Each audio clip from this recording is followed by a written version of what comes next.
I hate my phone. Not just my phone, but my computer too. A constant bombardment of information, short form videos, news stories, and everything else, letting me know anything I could ever want to know in 5 seconds, but sucking me in deeper and deeper. Recently, I've noticed that I keep getting distracted by it. Anytime I have a little break from reality, whether that be waiting for my food at a place or in the bathroom, I instinctively reach into my pocket to check my emails and read my texts. I don't even have that much social media on my phone, and still the hours fly by and I lose time each day. I've missed details. I feel like my brain's turning to mush, one swipe at a time, and I hate that feeling. And it's even harder in a city like New York, where everything is happening all the time, at a pace that we can't keep up with. We're also locked in, trying to move so fast with our brains scattered in a million different places. But one day, for whatever reason, I woke up early. And honestly, I was kind of annoyed because I've been trying to hit a minimum of 7 hours each night to hit that Whoop high recovery score. But I grumbled out of bed, and I stepped into the living room, and I saw the sunlight pouring in through the windows, and I saw the shadows casted on the blank wall. It made me stop. And I looked at that for a couple of seconds. Something so incredibly mundane happening every single day. Something that maybe a lot of people would just miss as we plop down in our chairs to read our daily little morning newsletter. And it made me think about everything that my phone takes me away from. So when my friends and I were planning this trip to Vietnam, I decided to go and really try to focus on being on my phone less and trying to live more in the moment.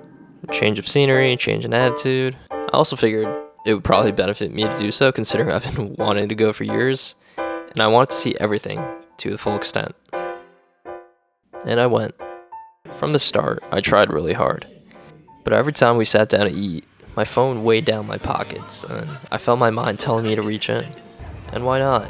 We're waiting for our food, nothing is happening, so it should be fine, right? And I gave in. Where should we go to eat? My friends ask. I navigate to Google Maps, almost on autopilot, my eyes scanning the reviews and looking for the place with the most stars. I pick out a place, and we go. It was mid. Why did I need to read all the reviews? Why am I so conditioned to try to know everything? Why can't I just explore within the unknown?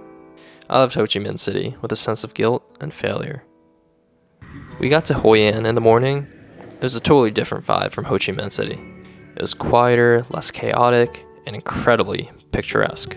From the narrow alleys and all the little shops, I felt better and almost empowered to continue this digital detox journey. It was the perfect morning. We pulled up to a banh mi shop, a bourdain spot.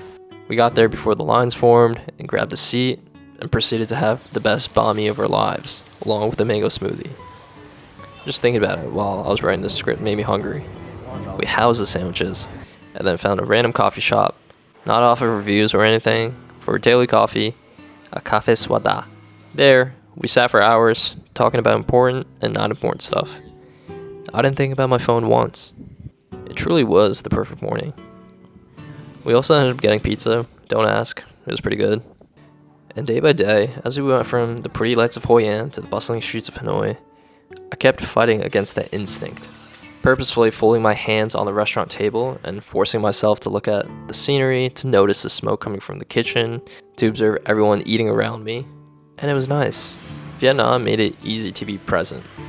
Everything was new and fascinating, from the incredible bún chả that I had read so much about, to all the touts urging me that I had to indulge in their drugs. And I started trying to pay attention to the details, just like I had seen on my wall that one morning. Small things, like the different variations of green on this leaf, or how the water splashed up as it fell. It took practice. Sometimes I felt like I was zoning out, but I started to feel almost more appreciative that I was able to see and hear these things, and how something that might seem so insignificant could have so much beauty if you really looked. I had fun. I had a blast, actually. And we had hiccups, like we accidentally booked the wrong dates for our flights to Hanoi and had to change plans last minute. But that was part of it. The imperfections, the journey, the hilarity, all of which can't be found behind a screen. If I had been scrolling on Instagram, I probably would have missed that tiny Michua Kai shop that had the most incredible, heartwarming sour and spicy broth. If we had been glued to our screens, we probably wouldn't have ended up chatting up our tour guide to let us go B to B to B on this boat tour on his controller. And I think over time, my phone started to become almost boring. And maybe it was because I was having so much fun doing other stuff. And I'm not claiming I didn't look at my phone once or it completely went cold, because I still looked at my socials and whatnot before bed, and maybe a couple times during the day. But the overall time definitely went down, and I was happy with that. And I think I ended up accomplishing what I had set out to do.